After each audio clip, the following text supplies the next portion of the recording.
क्याल्कुलेटरमा कसरी चिटिङ गर्न सकिन्छ र यसको सामान्य फङ्सन्सहरू केही मिस्टेकहरू जुन मिस्टेक तपाईँले गर्नु हुँदैन त्यसको बारेमा जानकारी दिँदैछु र यो भिडियो जसले पनि हेर्न सक्नुहुन्छ जसलाई क्याल्कुलेटर चलाउन मन छ उहाँहरूले यो भिडियो मजाले हेर्न सक्नुहुन्छ सिक्न सक्नुहुन्छ यसमा कुनै पनि समस्या छैन र मैले चाहिँ के सोचेको थिएँ भने यो क्याल्कुलेटरको सबै फङ्सन्सहरू कसरी चलाउने भनेर एउटा एडभान्समा भिडियो बनाउने सोचेको थिएँ तर मलाई थाहा छ तपाईहरुसँग टाइम एकदमै कम छ म तपाईहरुको टाइम वेस्ट गर्ने पक्षमा कति पनि छैन सो छोटो समयमा केही कुराहरु एक दुईवटा कुराहरु जानकारी दिन्छु यदि तपाईले सम्पूर्ण कुरा सिक्न मन छ भने कमेन्ट गरिदिनुस् न है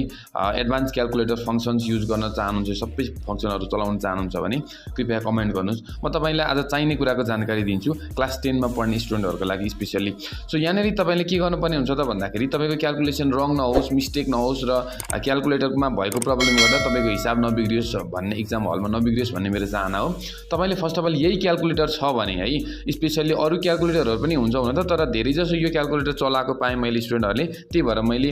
यसैमा भिडियो बनाउँदै छु र यो साइन्टिफिक क्याल्कुलेटर राम्रो पनि छ है मतलब एकदमै कन्भिन्स हुन्छ नि चलाउन सजिलो खालको फर्स्ट अफ अल तपाईले यो मोडलाई 0 मा राखिदिनु पर्ने हुन्छ है किन भन्दाखेरि यो मोड यहाँ छ नि यो मोडलाई प्रेस गरेर 0 मा राखियो भने चाहिँ यो साइन्टिफिक मोडमा जान्छ यसले गर्दा चाहिँ हाम्रो साइन्टिफिक मोडमा इररहरु हुँदैन हैन अब इरर केमा हुन्छ त भन्दा जस्तै मोड 1 मा राख्यो हामीले मोड 1 मा राख्दाखेरि हेर्नु त 5 * 5 गर्दा कति आउँछ त भन्दा 25 त आयो तर 5 * 62 गरियो भने 310 यहाँ कहिलेकाहीँ यस्तो आइदिन्छ क्या तपाईकै यस्तो आइदिन्छ हैन 6 * 6 गर्दाखेरि 24 आइदिन्छ यो खालको प्रब्लम आइदिन्छ त्यही भएर अब यसलाई मोड 0 गरेर हेरौँ हामीले मोड 0 गरौँ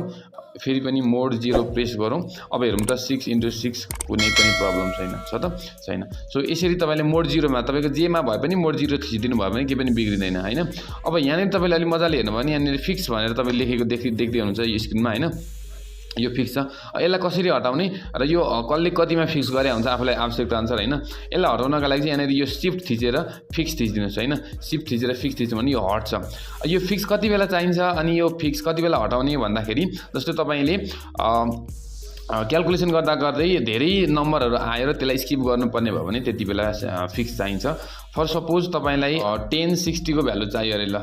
सरी sin 60 को भ्यालु चाहियो अब यहाँनेरि sin 60 को भ्यालु पनि यसले रङ देखाइरहेको छ यसरी तपाईले ट्रिगोनोमेट्रिक रेशियोहरुलाई चाहिँ एकदमै राइट भ्यालु देखाओस् भन्ने चाहनुहुन्छ भने तपाईले यो DRG भन्ने देख्न सक्नुहुन्छ डिग्री रेडियन ग्रेडियन्ट यसलाई चाहिँ तपाईले चेन्ज गरेर डिग्रीमा लानु पर्ने हुन्छ अहिले हेर्नु भने यो r मा छ यहाँ राम्रोसँग हेर्नुस् त यहाँनेरि r मा छ यो सानो एउटा सानो कोठामा देखिँदैछ यो r मा छ अब यसलाई प्रेस गर्नुभयो भने यो g मा चेन्ज भयो यहाँनेरि देख्नु भयो होला g मा चेन्ज भएको देख्न सक्नुहुन्छ फेरि प्रेस गरे भने अब मैले यो यसलाई फेरि प्रेस गरे भने यो d मा गयो यसको मतलब डिग्रीमा गयो अब मात्रै यसले sin 60 को डिग्रीमा भ्यालु देखाउँछ त्यही भएर यो कुरा तपाईले ख्याल गर्नु होला कि यो d मा बस्नु पर्यो जहिले पनि तपाई